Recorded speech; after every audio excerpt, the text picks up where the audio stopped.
At York University, we take pride in our creative spaces. And for over 15 years, we have had award-winning online courses. But you might be wondering, what does all of this look like in a pandemic? What kind of work might you expect to create? And how have in-person activities translated to online? Well, let's take a tour through our departments to find out. Starting with Cinema and Media Arts. Initially, we had planned to shoot our movie in an apartment, and then when we realized we couldn't shoot effectively with the COVID guidelines and the restrictions that were in place, we sort of elected to book out a soundstage on campus and build a set. Film production students have been able to continue shooting under COVID protocols, using our spacious soundstages instead of cramped locations. I was lucky enough that my crew was super available and understanding, and a lot of them actually had building experience. Without them, I couldn't have done it. So it just sort of goes to show like the networking possibilities and sort of how working as a team is not only effective in general and sort of required in the film industry, but it's really what gets everything done. And media arts students have collaborated remotely over the cloud to create interactive stories, like Shelby Payokyok's Home and Back Again, a walking simulator video game that recounts site-specific stories from the first Chinatown in Toronto. After our hands bled for their railway, the government decided that they no longer had use for us.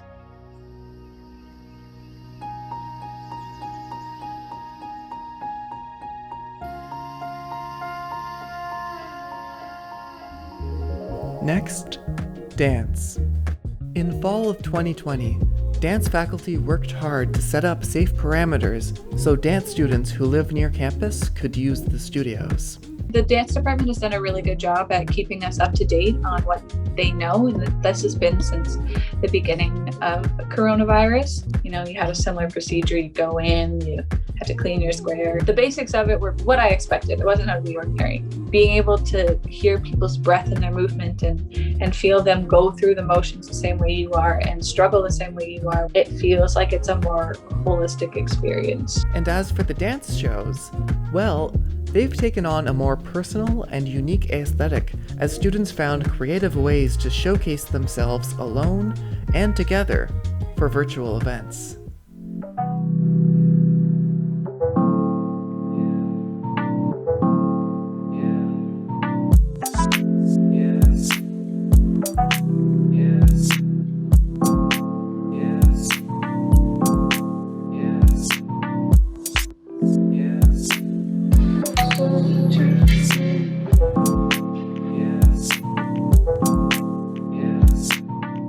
Design. The design department's fabrication lab remained open to students at reduced capacity. Workstations were made available 3 days a week, and students could book multiple one-hour time slots to use the equipment. This was the second straight year that the fourth-year design showcase had to be moved online. But thanks to their amazing web design and development skills, the online showcase became an instrumental and accessible way to host portfolio pieces and share our designers' visions with the general public.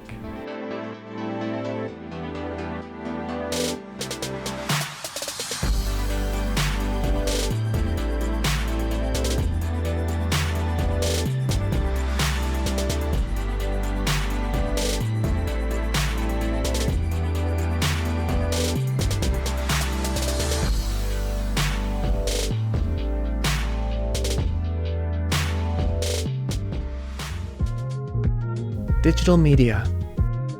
This year, digital media students collaborated with other departments on live performance projects like The Game of Life and Escape, which allowed audience members to vote on and influence live performances in real time. You have one last chance. They also collaborated together on development projects, video games, and installation pieces, working off of the themes of invisibility, complexity, resistance, and intentionality.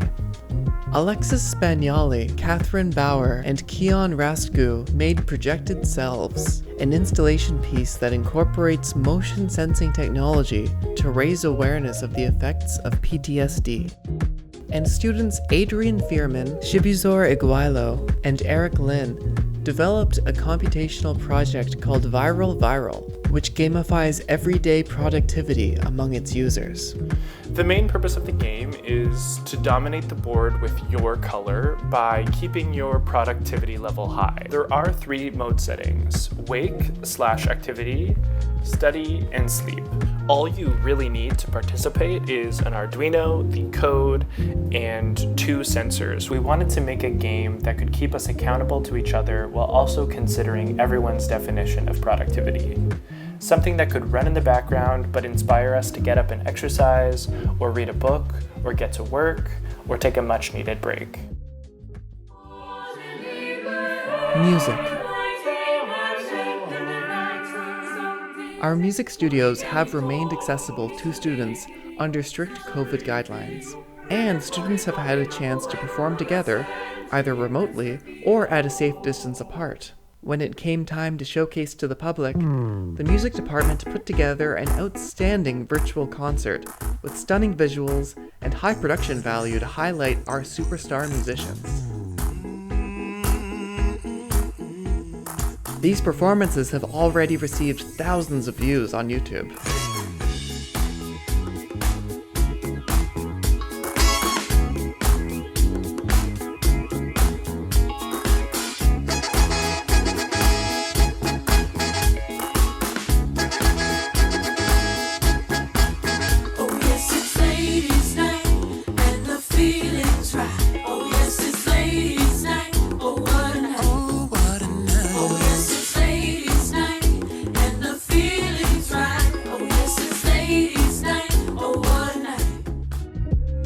Theater.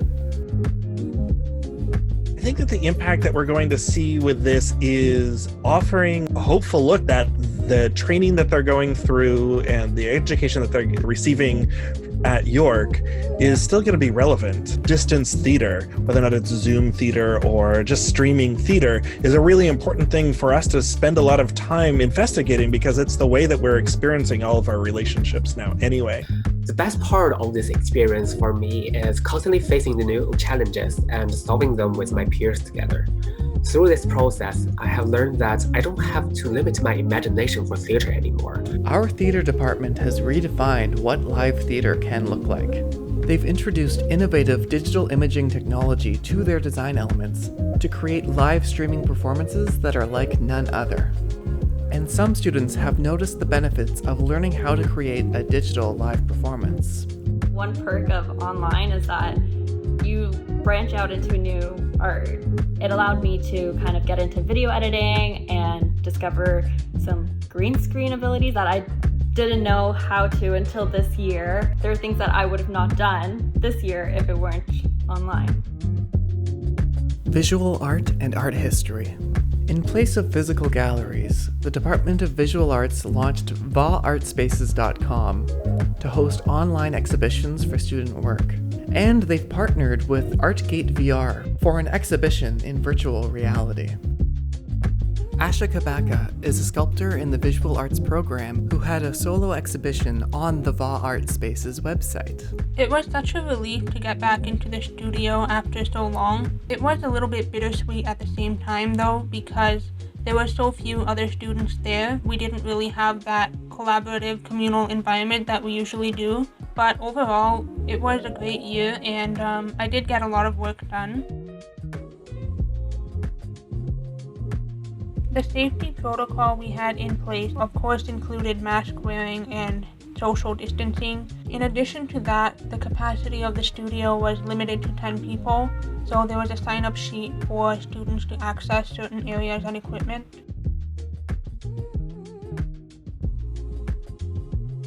In all cases of on-campus activity, students are required to adhere to York University's safety protocols and complete a COVID-19 checklist prior to entering our buildings. And our staff and faculty members work tirelessly to ensure that these safety standards are met. They have also gone the extra mile to offer digital alternatives for student showcases. Thank you for watching, and we hope to see you on campus soon.